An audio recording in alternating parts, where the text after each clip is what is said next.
Welcome to another episode of the Multifamily Collective. This past week, or actually a couple of weeks ago now, I had the opportunity to catch up with Andrew Kuhn. And this was an interesting conversation in that he is an operator, not a new entrepreneur, but definitely somebody who's been in the space a few less years than I have. But anyway, from an operational perspective, from an entrepreneurial perspective, and building an organization. So it's a very fun conversation. Now, Andrew is a systems obsessed entrepreneur, an architect for those Culture Index or Myers-Briggs fans. He's on a mission to improve people's lives. He is the founder and CEO of Sunrise Communities, and his BHAG, for those of you who don't know what that is, it's a big, hairy, audacious goal, is to build a thriving organization where people matter. Whether it be their dedication to providing their residents an amazing living experience, their commitment to revitalizing communities, being the best operator and managers of apartments in the world, or making sure that their team members make Sunrise the last company they ever work for. World class is the standard they strive for every single day. And I will tell you in this conversation, Andrew exudes the very confidence necessary to pull off a BHAG like that. He is charismatic. He is thoughtful. He has great expression of his ideas. He surrounds himself with positivity and a great growth mindset. And you'll see that evidenced in the conversation that we have when he turns the camera a little bit. So stay tuned for that moment in time. So as it is tradition at the Multifamily Collective, I want you to find your favorite beverage. Today, it is Onyx for me. Onyx, the Eclipse brew, baker's chocolate, burnt sugar, smoked vanilla bean. This coffee is amazing. I don't get paid to say that. I just love the coffee. Sit back with your favorite beverage and enjoy this wide-ranging conversation with Andrew Kuhn. Andrew, welcome to the show. Hey, thanks for having me, Mike. Hey, I am incredibly excited about having this conversation. I think you as an operator, me as a recently former operator, but long bit of time in this industry. I'm very excited to talk to you today about operations, but about leadership. But first, where are you in the world so that our viewers and our listeners know where you live and operate? Yeah, absolutely. So our corporate office is located in Royal Oak, Michigan, which is a inner ring suburb of Detroit. So Michigan, Midwest, born and raised, and love the area, and plan on being here for the long term. So I have to ask you, are you a sports fan? And the Lions, they seem to be resurging and coming back as a football team. Is that a fair question to ask? No, it absolutely is. So sports fan, somewhat. It's interesting. So I played college football. I do observe sports, but not a huge fan of sports. But I will say, being in Detroit with the Lions coming back, you can't help but pay attention much more. Dan Campbell, the current head coach, is kind of a gritty guy, for lack of a better term. And like, if I had to have one descriptor for the city of Detroit when I moved here, it is that word grit. And so like, he is a perfect match for the city, and it's cool to see.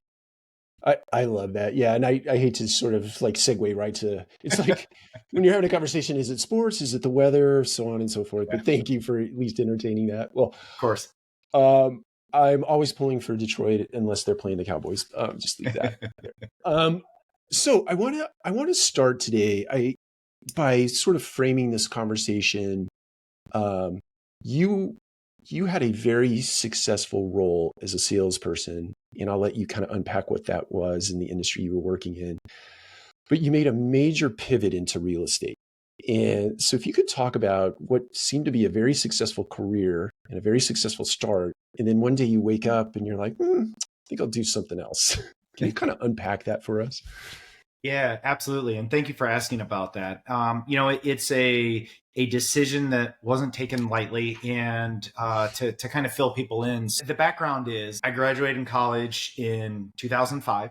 And about that time, two things had happened in my life that really kind of changed the course direction of my life, right? One of which was went to college, as I mentioned, played football, was a dual major, so a pre-med major and a business major. And at first I thought I was going to go into medicine. And long story short, I spent a week with our team surgeon, world-class orthopedic surgeon, All-American at Ohio State. And, I had some experiences that week actually shadowing him, doing the thing, which I highly recommend people early in their career do or in their college, right, time frame do, the actual experience, realize that medicine wasn't what I wanted to actually do. But he had a sales rep in the room. And he worked for a medical device company, and he actually had a representative that sold the implants that were being put in, so knees, hips, that type of thing. And he was like, well, if you like medicine, you like science, you like business, this is a really interesting career. You don't have to go to medical school. You don't have to invest another $500,000 in another 12 years of your life, and you can be out in the real world making money. And, that was one of the really big influential things that pivoted me into a sales career immediately out of my undergrad, right? And so got into the medical device industry, built a successful career, 14, 15 years in medical device sales, and very successful rep of the year, all kinds of awards, all this stuff. But during that entire time, I would say, and it ebbed and flowed, but I had been aware of the little purple book that everybody talks about, Rich Dad, Poor Dad, from college. I had a friend who gave it to me, and always realized that I did want to do real estate. And so it was a side job, I guess you could call it. Real estate was where I bought my first rental in 2006. Literally, I was living in an apartment. I was renting an apartment and actually bought a investment property while renting from another landlord. So I had a mortgage that wasn't even my own. And did everything you could wrong on that first deal. But yeah, so started in sales and was doing real estate instead of going out on the weekends in my early 20s to, bars and things like that. I was going to real estate seminars, and a house turned into several houses, which kind of, continued to snowball until eventually I worked my way out of that corporate career. But yeah, so it was definitely a decision that was a long time coming. But it served its purpose for that chapter of life too, Mike, which I think not enough people take the awareness to kind of zoom out and say, does this serve me right now? And so there was a chapter of my life where a day job, a W-2, flexibility within a corporate structure, people call it an intrapreneur, that really served a purpose for me, and so during that chapter. And so it was a great strategy in hindsight. So let's key off of that a little bit. I want to key off something you said about buying the first deal and doing everything wrong. My imagination tells me you learned a lot of lessons. You 100%. also learned some lessons in the W-2 environment. Yep. I have to imagine, I'd like you to talk about some of those lessons, but kind of take us from those lessons right up to something you espouse today in terms of core values for your organization, core values for yourself. So maybe launch from lessons learned to the values. Yeah, absolutely. So first deal, 2006. This was the last run up right before the 2009, 2012 crisis and crash. And basically prices were going up. And back then, you remember this, there were things called ninja loans, right? So no income, no job, the loans that you could literally just sign a paper and get a mortgage for. And I had purchased a house that someone was selling that I thought that I could wholesale or flip. So I literally got a 30-year ninja loan at 22 years old for an investment property that I was planning on selling in a very short period of time. Used credit cards to help finance the renovation.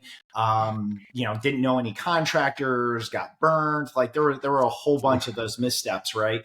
And thankfully did not get burnt too bad on that first sale. Ended up barely, maybe a little bit of profit, probably net of taxes, probably was a wash, but really started to learn that school of hard knocks of life tuition that you start to pay, right?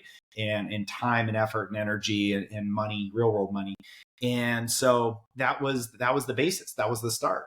And I guess the good news was, in hindsight, looking back, when you're a broke, just out of college, no connections, no investors, no network, any of that stuff. The good news is like, I didn't have enough money to actually lose a whole bunch in 2009 and 2012. Sure. But one of the things that I would, if I were to give myself a scorecard on back then was, I was in my early 20s. I wasn't married yet. I didn't have kids.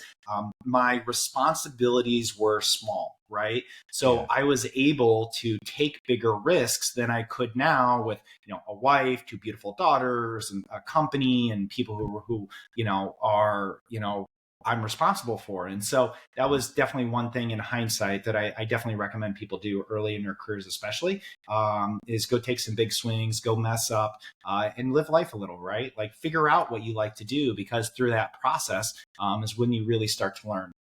And so, anyways, there was also another time during that beginning phase where it was after 2 or 3 houses, and I had decided that I was going to leave my sales job because all these seminars were going on telling you how you're going to get rich in real estate, make millions. So I decided to quit that first job to do real estate full time, right? And I wish I could tell you that I was, an instant millionaire like the seminars told me I would, but I completely got my butt handed to me. And that was hard knocks lesson number 2, right? Is that when you are young, unemployed, no steady income, and you're trying to build a thing or do a side project or build a business, that if I didn't have steady income, I had to spend any money that I made, maybe on a flip or a wholesale or whatever, on a rental to live. And so I was never getting ahead. And so there was a book I was lucky enough to read early on that talked about the chicken entrepreneur strategy, which is basically that, I guess people call it the hustle mentality, or the side hustle, where I got a W-2, which, by the way, lenders in the single family space love when you have a W-2 income, right, for loans. And then I would work on the weekends and nights to buy and get the momentum going, the flywheel going, the momentum with the houses. And a house eventually turned into a couple of houses, which turned into a lot of houses. And that's really how I got my start in the space, especially in the single family space. And so definitely some really good life lessons in hindsight. But that really what happened is you learn core values of life by experience, right? By getting in the crap. And I'll share a quick story for you, because it's not always roses. I promise you, there's a good book called The Entrepreneur Roller Coaster out there, and it talks about the ups and the downs and how one minute life is great and, you're on top of the world, then the next you're in the bottom of them. And I'll share with you a quick story. Early 20s, I had just met my future wife, and we were dating at the time. And I had just left corporate America to do real estate. And I went to meet my then girlfriend, now wife's parents for the first time. And her dad asked what I did for a living. And she's like, "Oh, Dad, you'll love him. He's an entrepreneur." And he looked at her and he goes, "Oh, so he's unemployed, huh?" And right. And to his credit, like, he wasn't wrong. But what I will say is that you learn a lot in those moments. And, there was a time, especially early on, that really, really firmed up one of my real core values. So early on it was early 20s, and back in the days when ramen noodles were a thing. They actually may be in style now, but anyways, ramen, whatever. And, was going from deal to deal, not really making much money. And I've always been a lifelong learner, right? So love books, love reading, consume lots of information. I see a lot of books in your background. Like, that's me to a T. I love it. I could talk to you about books all day. And one of the things about successful entrepreneurs that I had read is all these guys had, ups and downs, and, some had filed bankruptcy as like a badge of honor. And I was like 23, 24, really didn't know a lot yet. And, I remember I was dating my then girlfriend at the time, and I had gotten behind because I didn't have a job, and I was living off of credit cards and, that type of thing. And I'm like, you know what? I had a weakness where I was just like, a moment of weakness where I was just talking to her one night, and I was like, you know what? I'm going to run up my credit cards, and I'm just going to file bankruptcy because it's a badge of honor. And I literally tried to talk myself into going through with this. I don't think I've ever shared this, quite honestly, but she said, "No, you're not going to do that." She goes, "1, it's not the right thing to do. 2, it's not who you are." And, she's like, "We don't do that." And I'll tell you what, not only did it say a lot about her, and her name is Nicole, in regards to her core values at the time, but it also helped me to be a better person to realize mine. And so actually, if you look at our company core values today, which are the fundamental basics of our entire organization, do the right thing is one of our company core values. values, right? Yeah. And so for those of your audience that listen to and have read the book Traction and are familiar with the EOS world, do the right thing is one of our 4 core values that we preach to the world. And we literally use it as a decision filter. And in looking back, that was one of the earliest instances in my professional career, I could say, of doing the right thing. And long story short, to kind of catch you up, we ended up, just grinding and putting our nose to the grindstone. We did Dave Ramsey's envelope system, like with the little accordion in the envelopes. And it's so funny. We were talking about the other day because like we used to have $30 a month to go out to eat and dining per month when we were like in our early 20s. And I remember one time we got Thai food and it like took the whole thing. And I was so mad for the entire month. That went our whole dining envelope for the month. But like those are the ways you learn, Mike, right? That's and right. so That's right. when I look back, I was learning budgeting. I was learning right. the basics of financial analysis, right? Of spending less than I earn, of being thoughtful with how we allocate our funds, and being a good steward of money. And the great Jim Rohn, personal development speaker, a lot of people know him as Tony Robbins' original mentor and who gave Tony his start, talked about how are you supposed to be a steward of large sums of money if you can't be a good steward over small sums of money, right? Yeah. And so those types of things, those core values, when you listen to mentors and stuff, are really what will help guide you in your path. So Definitely. I definitely want to get to mentorship in a minute, but I want to do it by way of something that you said. There's so many directions we could go here, but sorry. you mentioned a small phrase at the very beginning of what you unpack there, the scorecard. And I want to use that as a jumping off point for the EOS system. You also mentioned EOS just a second ago. Yep. And it's interesting. I think that EOS is very popular.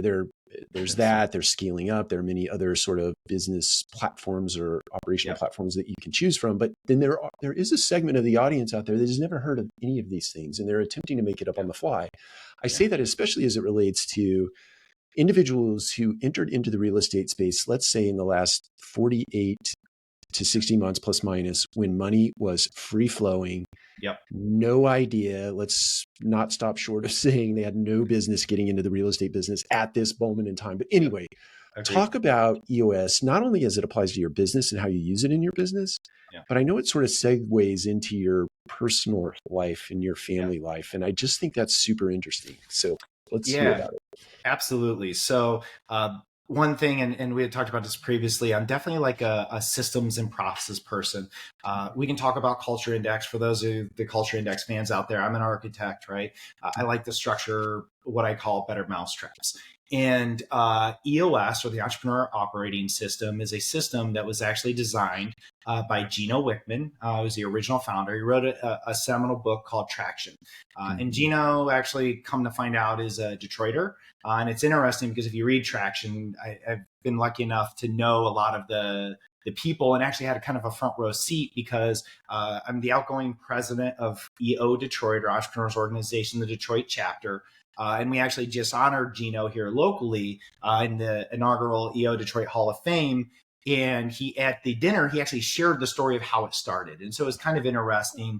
He was a local entrepreneur in EO Detroit. And there were a couple other members that were in his form, or his group, his inner group, that had introduced him to a couple other operating systems. Vern Harnish's very popular system, Scaling Up. There's a whole bunch of others. He pulled some stuff from Chip Daly and a lot of others out there. And long story short, was a really good marketer and packaged it in this book called Traction, right? So for those of you who haven't got the book Traction, use this as a writer downer. Buy Traction today on your Amazon, audiobook, whatever. But it is one of those seminal books of, what I would call a BOS, right? A business operating system that gave us a structure for our organization. And for those that are especially, and it's funny because you don't just need to be starting a business, but I find that this sweet spot are people, with, call it, 4 to 10 employees on the small end, that a system like this will help to give you a structure and a cadence, right? Mm-hmm. And so not only will it help give you clarity on core values to decide for running your business, but it'll also give you a system and a cadence for weekly meetings. It'll give you a system for setting up quarterly rocks and goals, both quarterly, annually, 3 years out. So you guys have a North Star, in the operations of your business. And honestly, it's been easily a top 5 thing, if not top 2 or 3, within the last several years that we added to our company. I believe we're on year 4 now, and it's been phenomenal. As far as like in addition to our company of processes and systems that's made us better. I think it's interesting. I've operated both in we use scaling up at my most recent position, or in my most recent position, company. And I've operated outside of that with a structure that was an entrepreneur, family office, third generation, super successful, but no system, no discipline, no routine, no cadence.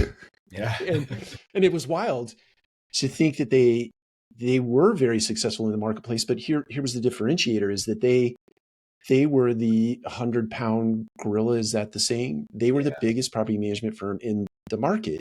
Yeah. And no competition, right? No real competition. So they were able to get away with it for a very long bit of time. But we finally put a system in place there. Talk about, so I have to imagine with the system in place in your 4th year, you've used that as sort of a catalyst for, or an engine for prompting technology that you put against and or other systems that you put in place at your organization. You're a very tech forward guy, or at least everything I've read about you, very tech forward. So kind of talk to us about how you embrace technology for growth without sacrificing the quality of, your team members' experience or your customers' experience, et cetera. No, of course. And I will, by the way, I will get back to you. We can circle back to EOS for the family personal part later, because I am passionate about that. Family is one of my top 3 core values. And we were actually running quote unquote EOS for our family life before we were even running EOS for our business. But that's another story we can go down.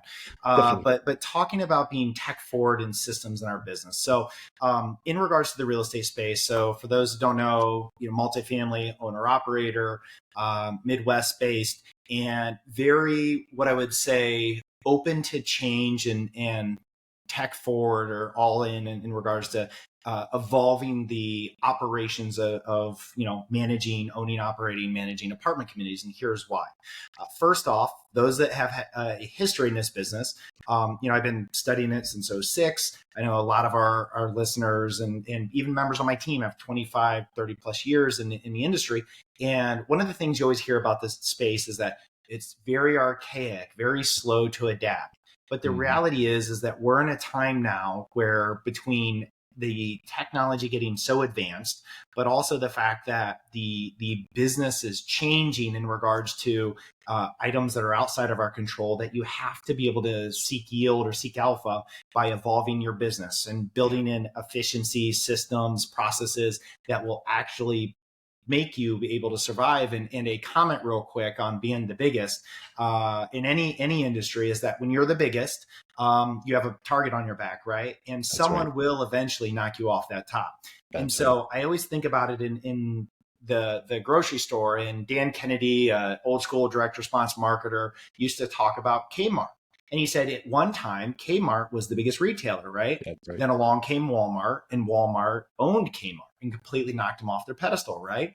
And now you've had it taken online, and you have Amazon as the greatest. And so, and what happens is, most of the time when you study, if you're a student of history, is that these organizations don't evolve.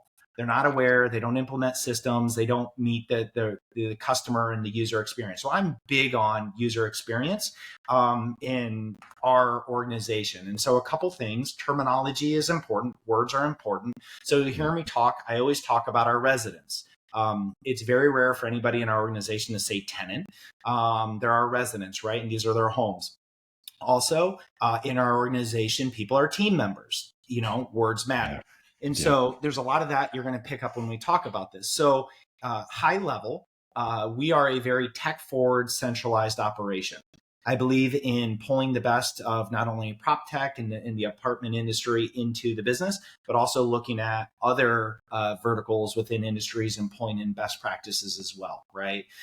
Because at the end of the day, we're providing a service, we're offering a place for people to create and consider a home, a safe, secure home for them to live in, right? And we're extending credit of sorts and really creating a user experience. Now, our avatar or our customer has also changed, right? So we are past the time when baby boomers were the average, resident in an apartment community. We are now in this Gen X, Gen Y, millennial, where they grew up. And actually, my generation was really the last that can remember an analog and a digital switch over for how things were done, right? And so, but the average resident now grew up is, an Amazon baby. And so it's wild to think about it, but literally they're ordering something in the morning that they want or just had a thought for. They ordered on Amazon. It's at their apartment that afternoon, right? Everything is instant and everything's on their phone, right? If you can't communicate, like that is everything. And so the question is like, how do you exceed and at least meet that user experience and deliver it in your organization? And so, like I said, from a tech standpoint, we are very tech forward with Appfolio, leaning into their AI leasing bots, their internal programs for our internal team members, from smart maintenance. We have quite a few other programs that we also use as well from third-party vendors that we integrate into the API. And we're very aggressive in working with our PMS system as well and talking to them. What's your roadmap look like? How are your open source integrations going? Like, in really trying to be a champion for change to help drive this utilization. And it's definitely something you have to stay on top of. But we found that not only does it deliver a superior user experience, quite honestly, the engagement from our team is higher, and it attracts a certain sort of individual that wants to do something different in the industry rather than just the same old, same old. Yeah, I think you hit on something very important there at the very end. It's interesting. You have the same demographic that you're serving in terms of providing housing is the same demographic you are trying to attract into your business to do business with those individuals. 100%. And to your point about both of those, because they are the same, is that they are influenced by these big tech companies, right? Be it Apple, be it Amazon, be it otherwise, Airbnb, and it's like having everything on demand. Yeah. And if you're not serving your team members in that respect, Yeah. sure aren't going to serve your customers very well. Yeah. In that 100%. 100%. Right. And so like, our mission at our company is to improve people's lives. And the way I explain it to people is that, like, whether you're a resident of one of our properties or you're a team member in our organization, your life, our goal is for your life to be better because we cross paths. Right. And so that is like the optics that we look through, or the filter that we look through everything that we do. And because we know that money is an exchange of value, right? And so the more value that we can bring, the more successful as an organization we're going to be. So let's use that as a segue back to EOS with your family and you being a good steward of, a great wife in Nicole, two beautiful daughters that you mentioned. You show up every day as a dad. So let's talk about how you incorporate EOS to make sure that you're doing that. Yeah, absolutely. And also, when it comes to core values, I will say EOS as a business operating system has been important for our business, but it's been even more important for our personal and our family life. This was 6 years ago now. I was at an EO event, an entrepreneurs organization event, and another member had brought in a EOS implementer who had a core value that family was very important to him here locally in Michigan. And so he offered a kind of a free educational event where he had taken EOS, and this is before EOS for the personal life had come out, and kind of created a version of it called Purposeful Family Manager at the time. And it was basically the same system that was structured for your family life, right? And so for us, it was like an 18-month seminar where, we'd go once a quarter and we'd meet with other couples that were being very intentional on not only being a good husband or a good wife, but also good parents, and being very intentional on what our core values are, where we want to be in 1 year, 3 year, 10 years from now, and really being intentional about the life you want to create, right? And so it's been phenomenal. We actually, it's funny, my wife and I were talking earlier. I'm blessed enough that we work in the organization together, and she's our chief people and culture officer. And I said, hey, we haven't done our PFM weekly, which is also known as your level 10 or your L10 meeting. And it was just important because we have that cadence, right? To make sure that we're syncing on everything going on in our family, what we have to do that week, what our calendars look like for the next couple of weeks, but also the bigger things like what's our number one thing we're working on as a family, right? Like what's our goal? What kind of life do we want to live? The other benefit of that is you get very clear on your values. And I mentioned it earlier, but my top 3 values are family, health, and growth from a core value standpoint, right? And so I use that as a decision filter for every opportunity, every ask that comes my way. And it's easier to get me to say yes if the asks are in alignment with my core values. And because I can't tell you how many times it's like, hey, let's go do this or that trip. But if it's taking me away from my family, then it's a trade-off and it's not in alignment with my core values. And it's easy to say no when you have clarity on your core values and you live by it. Yeah, I think that is so true because there are so many things seeking your time and your attention these days. It is very easy to fall Horrible. victim to that. It Run is. after. It is. And so You, you've probably had, so I don't mean to cut you off. It's so good. I want people to hear this. People talk that you can either, you basically can only choose 2 of the 3 between family, yes. work, and scene, right? And so like for me, this chapter, I've got a 7-year-old and a 4-year-old. I love being a father. I love being an active husband at this chapter in their lives. And so like, those are my 2, and so all that scene stuff, and especially a lot of the, hey, come to this business meeting or that conference or this mastermind. Like I got intentional and got rid of a lot of them, except for I have one for being a dad. It's called Front Row Dads, where the actual mission statement of it is family men with businesses, not businessmen with families.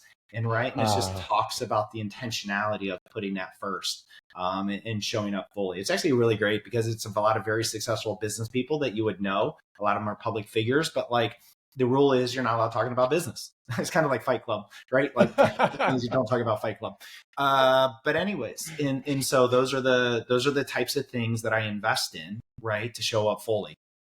Definitely. It is just so I'm going to link Front Row Dads up in the show notes. Is that local to Detroit or is that a national? No. Yeah, good question. So it's a national group. They do have some international members.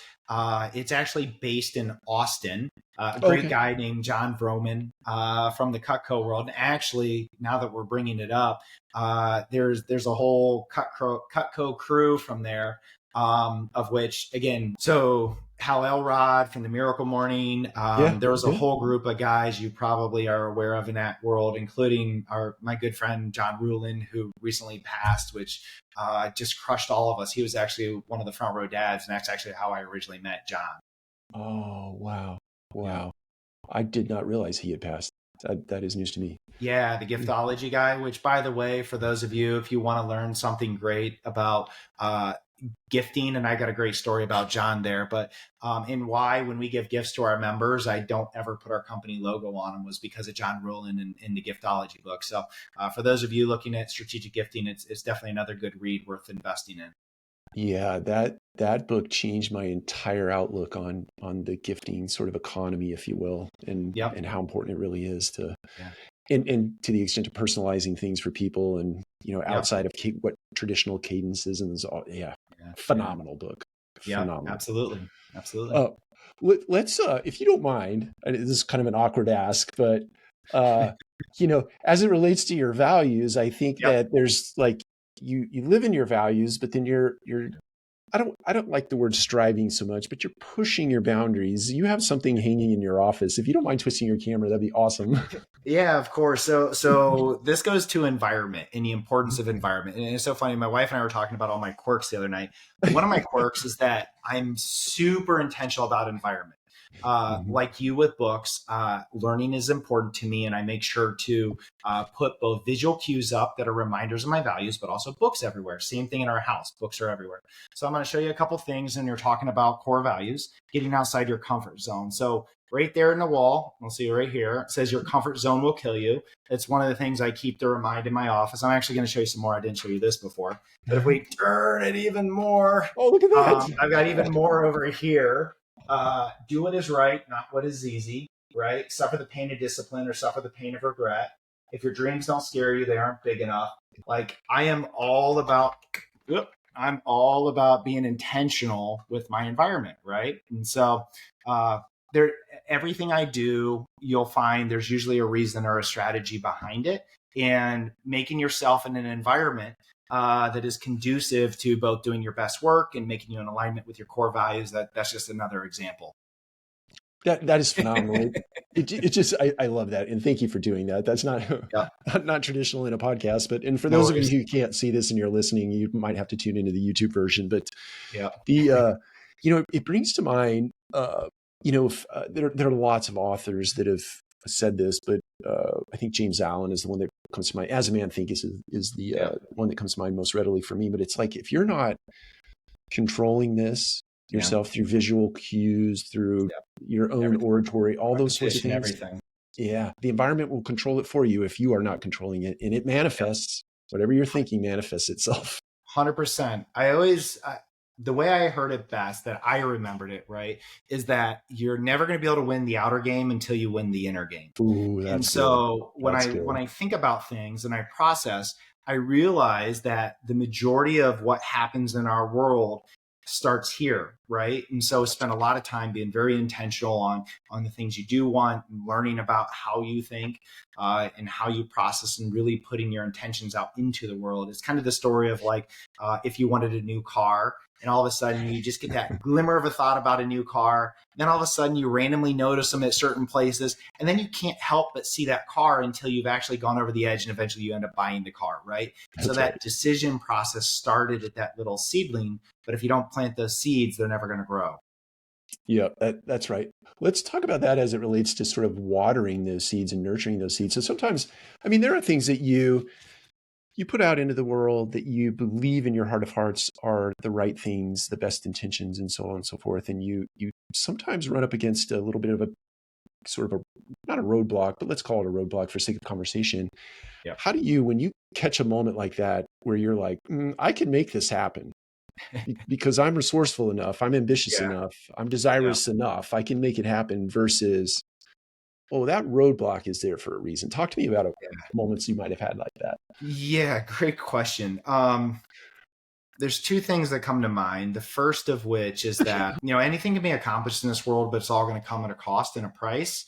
And it's so funny. I just remember this Jim Rohn seminar that he talks about, his first time he had success in the industry. And he said, it came at a price that was too much. And where I usually hear that with certain individuals is like, whenever I have a conversation with an older friend that talks about missing the first, years of their kid's life because they traveled too much and things like that. And like, I'm a person that, one, because I respect the value of book. Like it was told to me that like, you think about someone that puts their entire life experience, 25, 30 years of experience in professional world in a book, right? And you could just invest 6 hours and get their whole world experience. Like I think about that. And so same way with people giving me advice, granted, I'm going to filter it and make sure that it's coming from a source that I trust and respect. But, to have that as feedback to be aware of, so I don't step in those same landmines. So that is the first thing, right? To understand that everything's going to come at a cost, whether you're doing something in alignment with your values or not in alignment with your values. And I'll share another story when it comes to alcohol, because health is a big, thing for me. It's a big core value. I tend to not drink much. And it was okay, but there are very few instances where I will, and my wife knows this. She knows that if it's a very big social outing with people who I enjoy being around, or it's a really nice bottle of wine or bourbon or something like that, where it is, it would be almost awkward not to. I'm okay having, a glass or something like that. But I don't do it for any reason because of the fact that I know, and this sounds horrible, but I kind of have a scientific mind. When you actually look at it, the fact that it's created of alcohol, which is an actual toxin for your body, and your body has to literally process this toxin that you're poisoning yourself with, I'm kind of like, all right, well, there's a trade-off here, right? Like, and so I just know that, and I use that as a limiter. So everything comes at a cost. That's one thing that I remember. But the other thing is pushing through boundaries. So many people do two things. One, they chase bright, shiny objects and they're on to the next greatest thing, right? And it's like one thing after another, and they never stick with it. But then you study the Steve Jobs of the world, someone who is so maniacally focused, or Warren Buffett, so maniacally focused at one thing that they saw it to their destination and their execution, like at the end. That to me is, beautiful in a sense that they work toward mastery of a thing, of a craft, right? And the enjoyment is within the fulfilling of the journey and not the end destination. And so like, I've really been able to learn on that. But the other thing is that there is a lot of friction and resistance to doing anything great in this world. And so people, like the sign on my wall says, anytime that they get to a level of friction or resistance, they actually will, pull back from it because it's painful, because it hurts, right?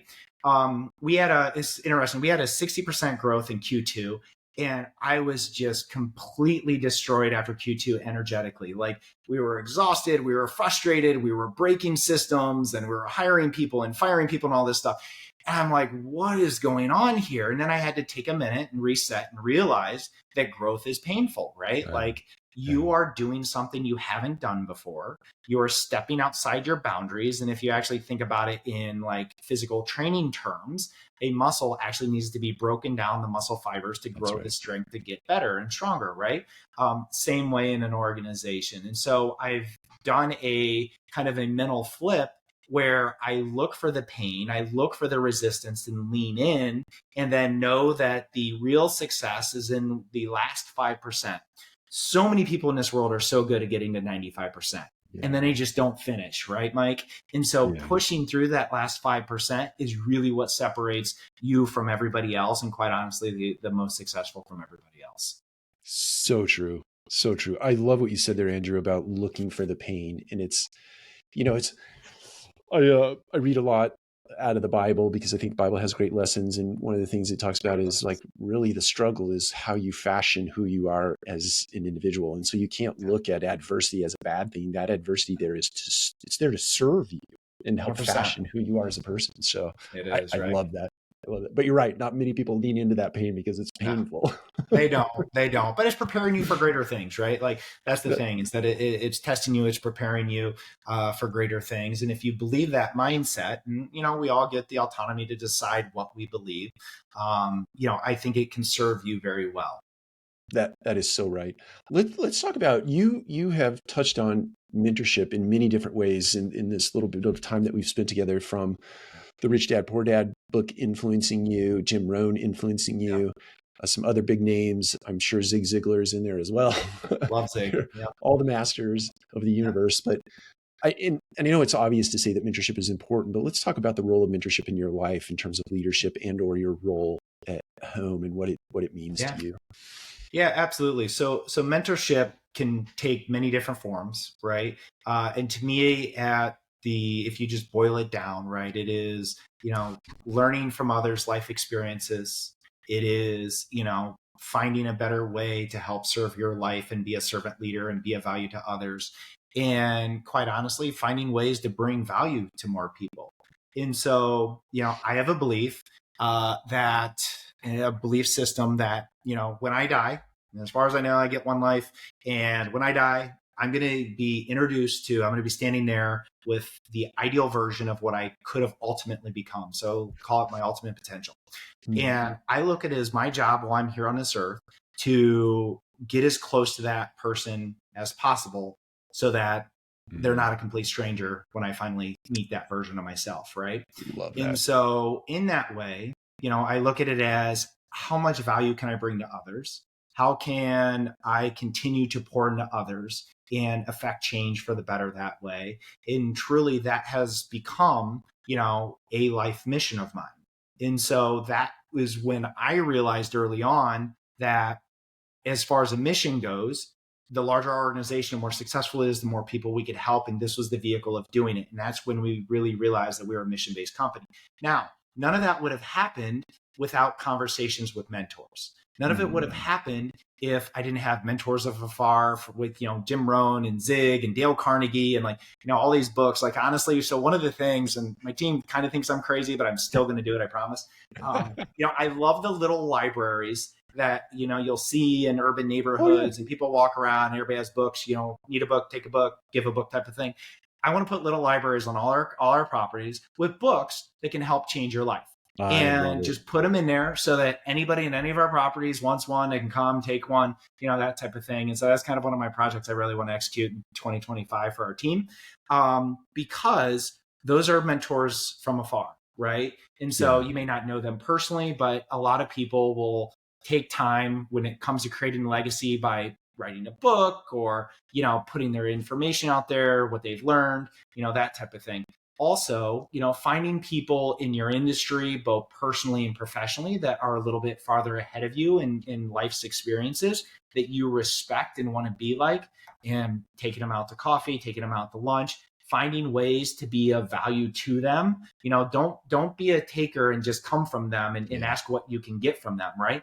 Go and find ways that you can bring value to them. When I realized that if you walk through this world and you just interact with people trying to figure out how you can bring value to their lives, that you'll have everything you need, kind of the whole Zig Ziglar, right? That's quote. Right. That's right. It completely changed my world. And it's funny because you can hear it, but until you actually do the thing itself, it will never really resonate with you. It'll never really truly make sense outside of conceptual form in your mind until you actually do the thing. And so leaning into mentorship has been, immensely valuable to the person that I've become, and evolved to over the last couple of decades. I want to segue based on the remark you just made to talking about teaching as a kind of a way of learning. But before, I'll make a remark, Mark, and then a question. Yep. So I think there's a lot of joy in mentorship in that you can make your way through life without making a lot of the mistakes that other people made. Yep. But there are those moments in time where you just believe in your heart of hearts that your way of doing said thing is the way to do it. Yep. And I've often looked at mentorship as the way I've described it as the sandpaper in my life, in that I expect those people sometimes to show up and just, punch me in the nose, punch me in the gut, or be sandpaper and say, look, you do that, you're going to have a scar. How do you, what is innate in you that says, okay, mentor, I hear you. Yeah. I don't like what you're saying, but I'm going to follow that advice, or you don't. Yeah, good question. So I'll answer it both from the mentee and the mentor side, because I've been lucky enough that I've had some individuals that I've mentored myself. First off, from the mentor side to the mentee. So when I'm giving advice, I never do things for people, but I show them a way that they can do it for themselves. And so what I mean by that is I will give book recommendations. I will give things that have worked for me and do examples and share. And then I will see if they have the fortitude and the self-propelling mindset to go out and do it for themselves. And those who do, I will continue to come back to them and pour into them time and time again, if they will do for themselves. So that is one thing from the mentor side that I think is very important. When you're asking for advice, I've also realized that it is very difficult to ask someone for advice that resonates with you that is too far away from where you are as well. And so, if you're you have 200 units and you're talking to a guy with 30,000 units, it's been so long since he remembered in your position. The world has changed, the market has changed, all these things. And so the advice may not be valid. And so what I have found that works best is when going with mentors on my side, I will actually bring an issue I have to them and say, here's what I'm struggling with. Here are the things I've tried and I'm not getting the results. What are your thoughts on that and how I can do differently or overcome? And so that has been the most useful advice from a mentor mentee. Now, it doesn't necessarily mean, to your point, that I'm going to automatically accept what advice they give to me as truth, right? Yeah. Yeah. Um, I'm a big trust but verify kind of person. Sure. And the reason being is because, someone could give you advice that may have worked in their experience, but your dynamics may be different and it may That's not right. work. And so I'm all about, listening to that, information, processing it and testing it to see if it works. But I don't always 100% take everything they say as gospel either. Yeah, that makes sense. Wise advice. Like I said, sorry, I get a little deep on this stuff, but like I said, I'm very, the way my brain works, and I've come to terms with it in regards to culture index has been super helpful in that. Just the way that I process information may be a little bit different. So if you ever Yeah. need me to double click on stuff, let me know. No, I love this stuff. I think I could talk to you all afternoon, and if we got off on a tangent with books, it'd be over. So it'd be the longest Yeah, podcast in the right. history of podcasts. So let's segue to teaching and learning. Like, what really lights you up about teaching other people the systems and processes, disciplines, and routines that you've learned in your lifetime? Yeah, good question. So when it comes to teaching others, I think the thing that really excites me the most is, quite honestly, at this point, helping others when it comes to family life, quite honestly. Because I'm still learning in a multifamily space. And quite honestly, I'm still learning in every space, right? Like Sure. it's kind of the older you get, the more you learn, you realize the less you know. That's right. And so as I process that, but what I have found is that if I can help lean into others, and honestly, I like to find someone who is just a little bit ahead of me, right? Mhm. So that someone is kind of like my rabbit to chase, someone who is a little bit less than me, maybe a step or two behind me that I can kind of pour into as a mentor, and then someone that I can kind of compete with that's kind of tracking about the same in any certain space. And so like I use that strategy.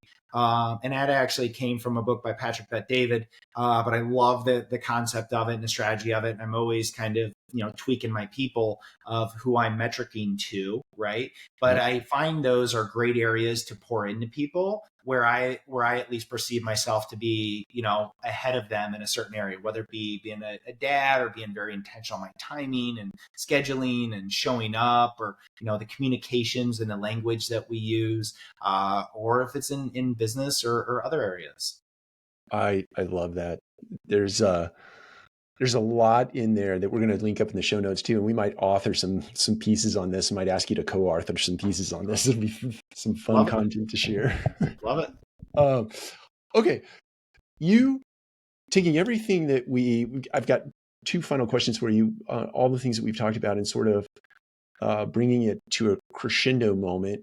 Two Yep. topics. One is scaling your business. The other is the legacy you want to leave. So those are two questions, separate questions. Talk to us about where you see your company, whether it's 3, 5, 10 years down the road. You can pull from your EOS document, I'm sure. Yeah. But talk to us about that. But how do you square that with making sure that while you're scaling your company, you're not blowing the whole thing apart and really hurting people? And No. Yeah. then we'll go from there. Yeah, absolutely. So talking about scaling up, right? Like scaling up is a very popular buzzword, and as books and systems are written about it and everything. Conceptually, to me, scaling up is a vehicle for doing greater good in the world. And that's the filter that I look at it through. Our BHAG, our company, our big, hairy, audacious goal is we want to be a 25,000+ unit operator. And the reason behind that is because it gives us a bigger platform to do good for more people. And that's the reality of it, right? And so when people ask like, oh, why do you want to scale up? And how much work it is and how hard it is and all that. I'm like, yeah, you're right. But quite honestly, I've never been one to do things small. You can ask my wife.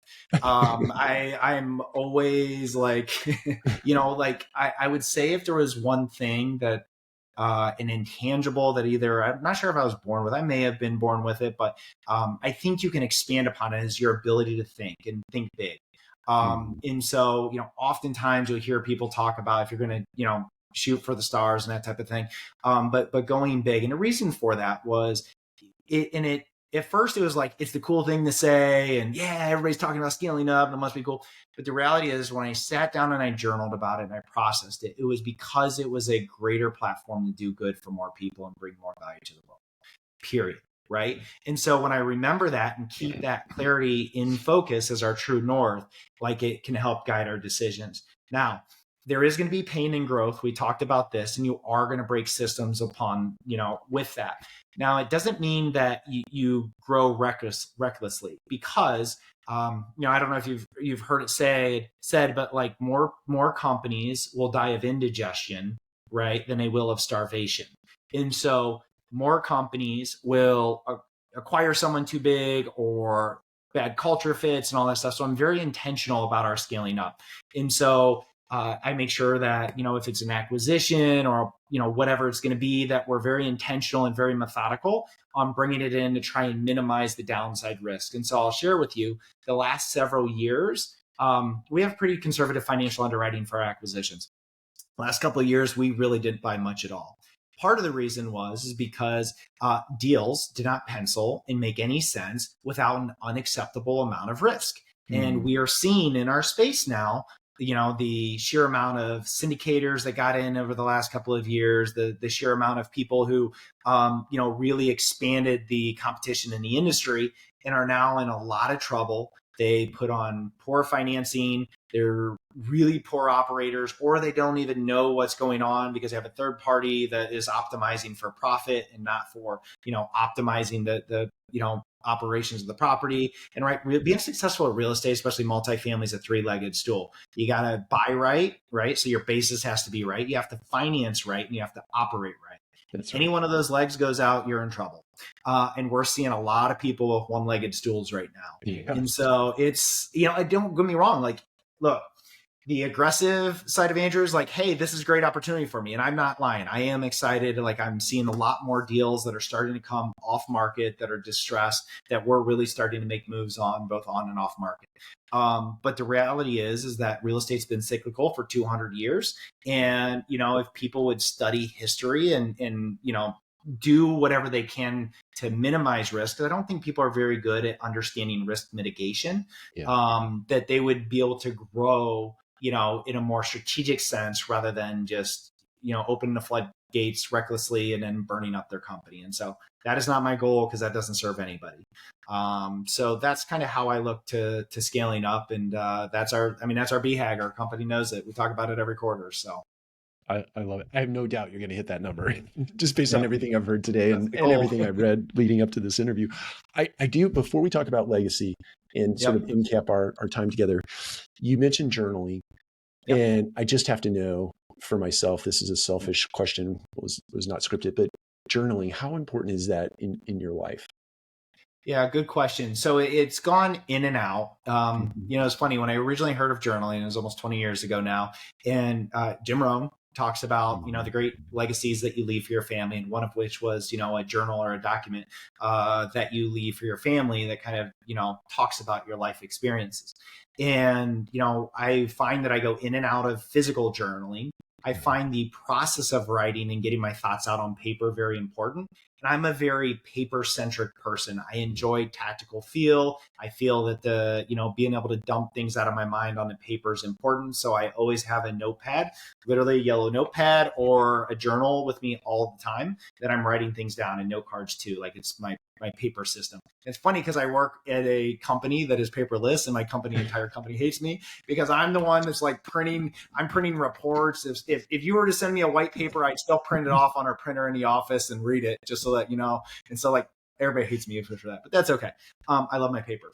So anyways, I swear. I'm the same. So, I get it. Right. So like when it comes to journaling, it's very important. What I will say is like, now it's evolved that like I do journaling for my kids. So we'll take pictures. There's some cool apps out there where I'll actually take pictures of them and I'll actually journal what's going on that someday that they can get as a record of their life growing up that they may not be able to remember as much. And so, so journaling is important. The process of writing things down and dumping your ideas out on paper, whether it be your life experiences, your thought process, and doing the work is super important to me. And so mark one up for the plush journal crowd there. Yes. I love journaling. I do too. I think keying off I think it was Tony Robbins, not to get off track, but Tony Robbins talked about journaling. Or he talked about writing a life plan. I remember buying a 200-page notebook, Yeah. spiral notebook, and writing on front and back of all 200 pages my life plan based on the prompts that he did in his one of his, I can't remember what his seminar was, but anyway, that moment for journaling my entire life, almost a daily practice. That's awesome. And it's fun to go back and look, right? So to give you an idea, my wife and I, so before we were married, we used to do, so I kind of like, I don't want to say force my wife, but like got her into the process of what I would do. Right. And so we would set life goals, and no joke, like we found a life goals worksheet from like 2007 or 2008 that we did. And we looked awesome. and a lot of those were crossed off, right? That we had done subconsciously through time because we had put it out there, we had put it in the universe and in the paper, and we had worked towards it, subconsciously or otherwise. So it's really cool to see things like that you can go back and realize later on too. Are you familiar with Dan Sullivan's Gap and Gain book? Oh yeah. Yep. I've been a strategic coach for several years. It's the gap and the gain is huge. And who, right? The concept of who, not how. Like those are what we're constantly asking. Who's the, I need the right who. Is she the right who? So the right person for the seed. Yeah, that's right. It's just to your point about looking back. It's a lot of times we're focused so much forward, we forget to everything that we've accomplished up to this point in time. And if you take the time to look at it, you would be overly impressed by it. But go ahead. No, and actually one other thing I do want to bring up, because like, I don't want people to think that this is all roses. I will say, when you are hardwired like I am, this just comes to knowing yourself. There is a level of, I'm always trying to improve, that some people can read as, I don't want to call it restlessness, but maybe never being satisfied. Sure. And, people, I've been accused of that before, which is fine. But I know that I'm in my happy place and I'm like resonating and in line when like I'm pursuing growth, right? I have a belief that you're either growing or you're dying, and I would rather be getting better and growing in all areas, right? And so, and working toward improvement. And so, but the magic is in being able to see in the future and live in the future, but also being able to stop in the present and enjoying the gain and looking around and taking it for what it is. Because from everything I've learned, and I may be proven wrong someday, but from everything I've learned, that like the journey is the destination, the journey is the win, the journey is the treasure, all that stuff. So like, if you don't take those moments to stop and look around and be like, we're going to talk about that time where it was just the two of us in our first office and we were in an apartment. I remember my first office was like a 1-bedroom apartment in one of our apartment communities, Harvard House 107, unit 107 was our apartment address, that we had our office in. And like my maintenance storage closet was the bedroom, and we had to set up shelves and like, like that is part of it. Right. And it's funny because like in the moment you're like, man, this is horrible. But the reality is you're going to look back and you're like, those were the good old days where, we used to have to do all this. And so like, really enjoying it for what it is. That gap and gain principle has been really, really helpful. And I hope your other readers do go look it up, because it is a great framework, right, to look at life. We'll link that book up as well. It was a fantastic quick read too. They're great storytellers over there. Yep. Okay. So leaving your legacy, you often talk, things I've read, things I know about you, people I talk to about you, you're very big on the idea of leaving a legacy. So to end cap our time together before we tell people where they can find you online or otherwise, talk to us about what legacy means to you. Yeah, sure. So it's funny. By the way, I'm going to put a disclaimer out. It is okay to hold two conflicting views at the same time, right? So I'm going to let people know that, because I want them to understand. Alex Hormozy, who's a newer business guy you may hear, talks about legacy. And he talks about, if you zoom out on a far enough timeline, there is no legacy. Because if you go out 5,000 years, you're not going to hear anything, right? And from a factual statement, yes, that is true. But the reality is, or I should say, and the caveat to that is, if you scrunch down the timeline, right, to a couple 100 years or 100 years, the people that you meet, the change that you can affect, And the legacy that you can leave for others will ripple for a long time. Mm. And it may not be a name on a building. It may not be an endowment fund that you leave for whatever, those types of things that people want to do to immortalize themselves. But like, if I can show up every single day and I can improve someone else's life, if I can bring them a piece of value that may have changed their life, a book recommendation, that type of thing, that to me is leaving a legacy that will be any name on any building, any scholarship fund, any of that other stuff. I mean, yeah, that's great too.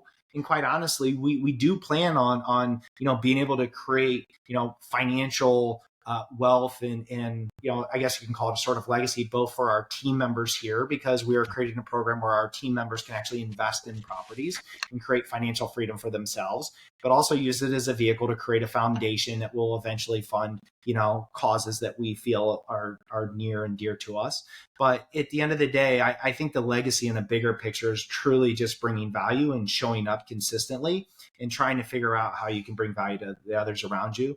Because I promise you, there is no better feeling than having someone come up to you and say, hey, remember when you recommended that book to me like 5 years ago? Or that thing you said that literally changed my life. And I haven't found anything better than that feeling yet. And, I'm pretty sure there's nothing better than that out there. And so I'm going to continue on this path, doing what I can to keep helping and bringing value to others.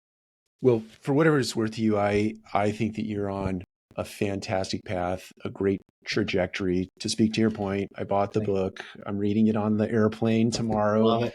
When I head to Las Vegas, and I've taken 4 pages of notes just during the course of this interview. So great job. And I look forward to the other things that you put out into the world over time. So tell our listeners and our viewers where they might be able to reach out to you or learn more about your organization. Yeah, absolutely. So the easiest 2 places are my LinkedIn page. You just search for Andrew Kuhn. That's Kuhn. Our company is called Sunrise Communities. You can find it there, as well as our website, our company website, gosunrise.com, gosunrise.com. Super easy to spell. And yeah, those are probably the 2 easiest places to find me. Apparently, like you said, it's easy to find me. So Google, I'm sure will come up. Hopefully it's good. Absolutely. Everything I found was awesome. So Andrew, it's been an absolute pleasure, and I appreciate you investing time with the Multifamily Collective. And just thank you. Yeah, thank you, Mike. I really appreciate it, and I love the things you guys are doing with the Multifamily Collective. Okay. Thank you so much. Awesome. See ya.